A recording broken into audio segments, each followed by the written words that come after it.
اعوذ باللہ من الشیطان الرجیم، بسم اللہ الرحمن الرحیم۔ اللہم صلی علی سیدنا و مولانا محمد وعلی آل سیدنا و مولانا محمد وبارک وسلم علیہ۔ محترم خواتین و حضرات، السلام علیکم۔ سیرت پوڈ کاسٹ اور اعجاز احمد صاحب آپ سب کے ہمراہ ہمارے ساتھ ہیں۔ آئیے اس سلسلے کو آگے بڑھاتے ہیں اور ڈاکٹر ریحانہ صاحبہ کے ہم ہینڈ اوور کرتے ہیں مائک اور چاہتے ہیں کہ آج وہ سوال کا آغاز کریں۔ السلام علیکم۔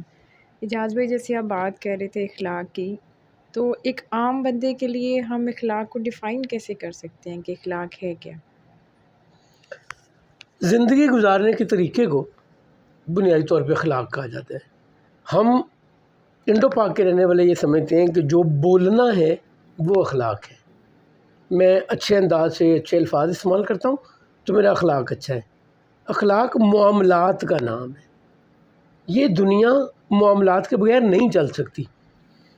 آپ جہاں بھی رہتی ہیں، آپ کے کوئی ہمسائے ہیں، آپ کے رشتہ دار ہیں، آپ کے بچے ہیں، بہن بھائی ہیں، ہسبینڈ ہیں، فادر ان لا، مدر ان لا، ان سب کے ساتھ کیسے سلوک کرنا ہے، کیسے بات کرنی ہے، کیسے خدمت کرنی ہے، کیسے محبت کرنی ہے، کیسے ان سے اپنا تعلق قائم کرنا ہے، یہ سب اخلاق ہے۔ سو زندگی گزارنا از ایکچولی اخلاق۔ اللہ نے نبی کیوں بھیجے؟ جب آدم علیہ السلام کی اللہ نے تخلیق کی اور فرشتوں سے کہا کہ میں زمین پر اپنا خلیفہ بنانے والا ہوں، وہ جو سارا واقعہ ہم قرآن کریم میں 8-9 دفعہ پورے واقعے کا اسی طرح ذکر کیا جاتا ہے۔ سورہ بقرہ میں سب سے پہلے ذکر آتا ہے۔ تو اللہ کریم اس میں منع کرتے ہیں آدم علیہ السلام کو کہ یہ اس درخت کا پھل نہیں کھانا، باقی جو مرضی جنت میں کھاؤ پیو۔ Actually it was part of a bigger design. کوئی ٹریگر چاہیے تھا۔ اسباب کی میں نے کہا نا دنیا ہے، تو اسباب اس میں ٹریگر یہ ہوا کہ آدم علیہ السلام اور جناب حوا نے وہ پھل کھا لیا۔ تو اللہ کریم اس سے 2-4 آیتیں پہلے ابلیس کو دھتکار کے غصے سے کہتا ہے کہ تم نے غرور کیا اور تم راندہ درگاہ ہو گئے، نکل جاؤ یہاں سے۔ آدم علیہ السلام کے بارے میں اللہ قرآن میں کہتا ہے اب تم دنیا میں نیچے اتر جاؤ۔ نہ ڈانٹتا ہے، نہ کوئی سختی کرتا ہے، نہ کوئی فرد جرم بیان کرتا ہے، اور پھر کیا فرماتا ہے کہ جب تم دنیا میں جاؤ گے تو وہاں تمہارے لیے نعمتیں موجود ہوں گی۔ کیا جسے سزا دی جاتی ہے اسے نعمتیں دی جاتی ہیں؟ پھر اللہ کریم فرماتا ہے کہ میں نے آدم کے دل میں وہ دعا یا وہ کلمات القاء کر دیے، ڈال دیے، جس سے وہ توبہ کرے اور میں قبول کر لوں گا۔ یعنی توبہ کا راستہ بھی اللہ خود بتا رہا ہے، سکھا رہا ہے کہ تم نے یہ دعا مانگنی ہے تو میں توبہ قبول کر لوں گا۔ اور اس کے بعد اللہ کیا فرماتا ہے کہ جب دنیا میں جاؤ گے تو وہاں اسباب کی وجہ سے بعض لوگوں سے دشمنی بھی رکھیں گے۔ پھر اللہ کیا فرماتا ہے کہ میں نبی اور رسول تمہاری اولاد کی اصلاح کے لیے بھیجتا رہوں گا۔ سو مالک نے اگلی مہربانی بھی کر دی کہ جب یہ پٹری سے اتریں گے، جب یہ سیدھے راستے سے ادھر ادھر ہوں گے تو میرا فرستیدہ بندہ، میرا بھیجا ہوا بندہ بہترین اخلاق اور معاملات صورت میں ان کے پاس آئے گا اور ان کی رہنمائی فرمائے گا۔ تو وہ اخلاق کو لے کر اللہ پہلے دن سے چل رہا ہے جو مکمل کر دیے سرکار ختمی مرتبت پر۔ تو اخلاق زندگی گزارنے کا طریقے کا نام ہے۔ ایک چیز میں نے ایک دن دیکھا کہ صبح واک کرتے ہوئے پارک میں نے دیکھا کہ وہ ایک چھوٹا سا بچہ تھا، اس کے ہاتھ میں بھی تسبیح تھی۔ یعنی ہم لوگ اللہ تعالیٰ کی تسبیح، اللہ کے جو اس کی تعریف ہے وہ سب کرتے ہیں، لیکن ہم اپنے معاملات میں یہ بھول گئے ہیں شاید کہ آپ صلی اللہ علیہ وآلہ وسلم ہمیں کیا سکھا کے گئے ہیں۔ اور بڑا حادثہ ہوا ہمارے ساتھ۔ ہم نے یہ کسی نہ کسی طور مسیحیت سے یہ کانسیپٹ لیا کہ دین ایک چیز ہے اور دنیا ایک اور چیز ہے۔ اللہ ہمیں دعا کیا سکھاتا ہے؟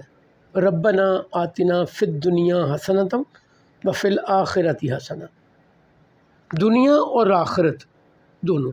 بالکل اسی طرح یہ کہہ دینا کہ یہ دینی معاملہ ہے، میں اس ٹرم کے میں بلیو نہیں کرتا. میرا اٹھنا بیٹھنا سونا جاگنا کھانا پینا، آپ سے بات کرنا، روزگار کمانا، کسی ہمسائے کی عیادت کرنا، کسی غریب کی مدد کرنا، یہ سارا میرا دین ہے. میرا دین تو سیگریگیٹ نہیں کرتا کہ دنیا کو تم یوں چلاؤ گے اور دین کو یوں چلاؤ گے. ہم نے انفارچونیٹلی، مجھے نہیں پتا یہ کوئی منظم طریقے سے ایسا ہوا یا بھولپن میں، ہمیں دعا، عبادت، دین یہ سکھایا جاتا ہے. دین میں ثواب اور دعا. کیا رسول اللہ صلی اللہ علیہ وآلہ وسلم نے، وہ مظفر وارثی کی نعت کا ایک مصرع ہے، تیری حیات پاک کا ہر لمحہ پیغمبر لگے.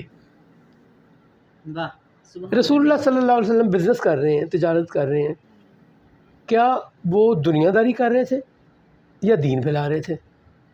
سرکار اپنے رشتہ داروں سے ملتے ہیں، وہ کیا کر رہے تھے؟ دنیا داری سے. کسی نان مسلم کمزور رشتہ دار کی رسول اللہ صلی اللہ علیہ وسلم مدد کر رہے ہیں، دنیا داری سے. آپ نے نکاح کیا، آپ نے زندگی گزاری، کیا دنیا داری سے؟ کیا رسول اللہ صلی اللہ علیہ وسلم کی زندگی کے دو پارٹس ہیں، ایک دین ہے اور ایک دنیا ہے؟ دین کو مجھے فالو کرنا ہے، دنیا کو نہیں کرنا. میرا دین تو دین اور دنیا میں فرق ہی نہیں کرتا. میرا دین تو کہتا ہے کہ تم نے تنہائی میں ہو یہ سب کے سامنے موجود ہو سچی بات کو. جی اگر کوئی موجود نہیں ہے تو غیبت نہ کرو، جب معاملہ کرو تو سچا اور ٹھیک کرو. یعنی سرکار نے ہمیں یہ سکھایا کہ اگر مال میں کوئی نقص یا کمی ہے تو خود بتاؤ.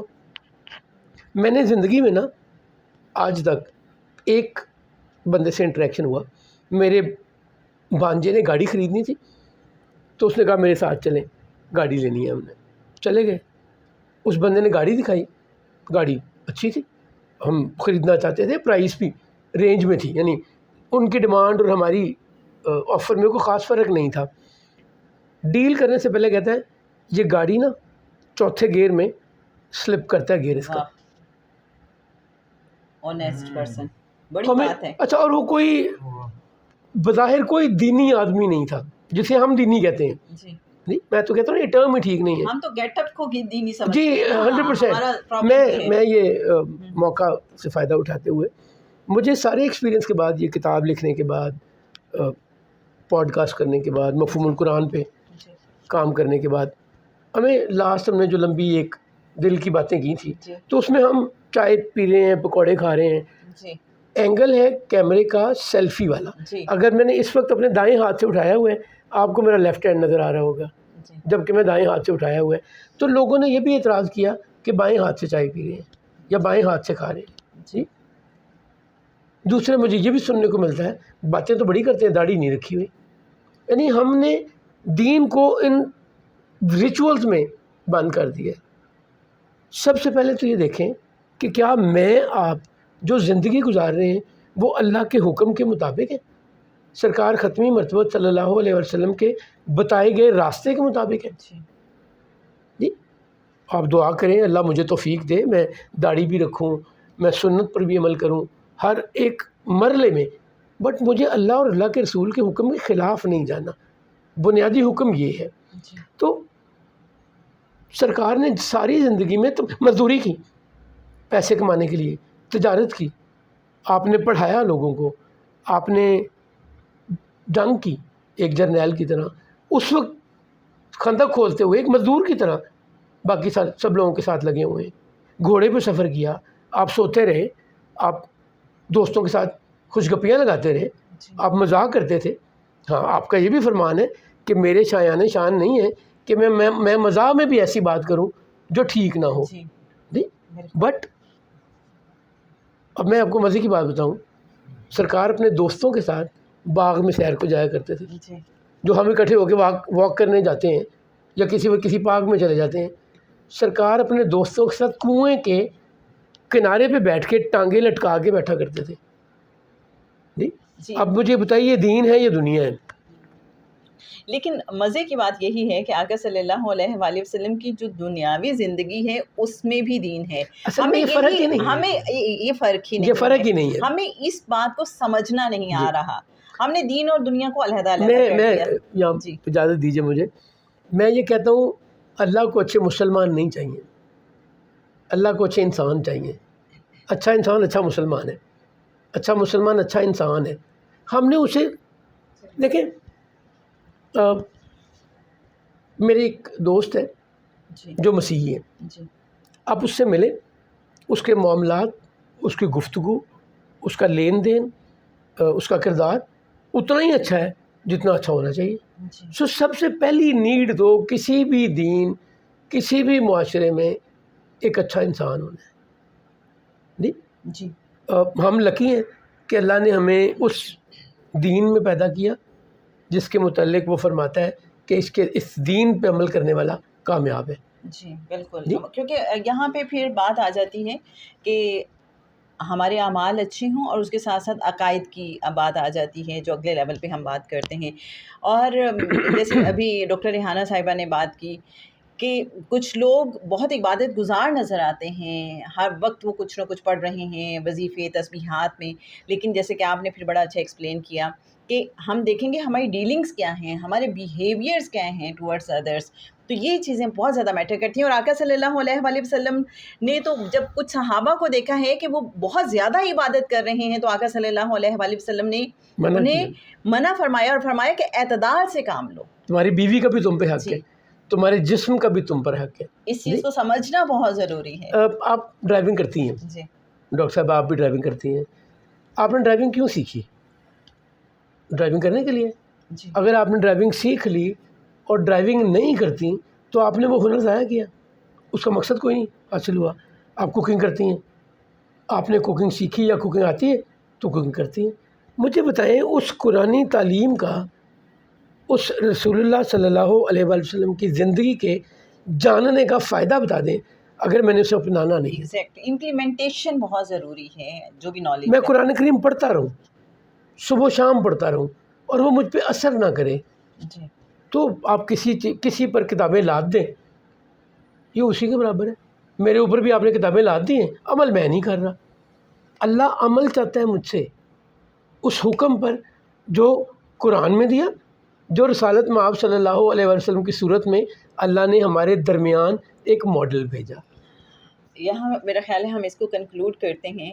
اور قرآن پاک جو بار بار غور و فکر کی بات کرتا ہے, تفکر کی بات کرتا ہے, اور وہ چاہتا ہے کہ انسان اوندھی ہو کے اللہ کی آیات پہ نہ گر پڑے بلکہ وہ اس پہ غور و فکر کرے. اور اللہ نے جا بجا کائنات میں نشانیاں رکھی ہیں اور اللہ کہتا ہے کہ ہے کوئی جو غور کرے. تو اسی طرح سے آقا صلی اللہ علیہ وآلہ وسلم کی زندگی کے حوالے سے جب بھی ہم کوئی واقعہ پڑھتے ہیں یا آقا صلی اللہ علیہ وآلہ وسلم کی حیات مبارکہ کے بارے میں جاننے کی کوشش کرتے ہیں, جیسے کہ اب ہم سب بیٹھے ہیں اور آپ سب بھی ہمارے ساتھ ہیں, تو ہمارا اصل پرپس کیا ہے؟ اپنی زندگی کو اللہ اور اللہ کے حبیب صلی اللہ علیہ وآلہ وسلم کے حکم کے مطابق ڈھالنے کی کوشش کرنا, اپنی زندگی کو سنوارنے کی کوشش کرنا, تاکہ ہمیں اللہ اور اللہ کے حبیب صلی اللہ علیہ وآلہ وسلم کا قرب حاصل ہو جائے. اللہ کریم ہم سب کو اپنے محبوب, اپنے حبیب صلی اللہ علیہ وآلہ وسلم کے نالین مبارک میں دائمی قیام عطا فرمائے. اللہم صلی علی سیدنا و مولانا محمد معدن الجود والکرم وعلی آلہ وبارک وسلم.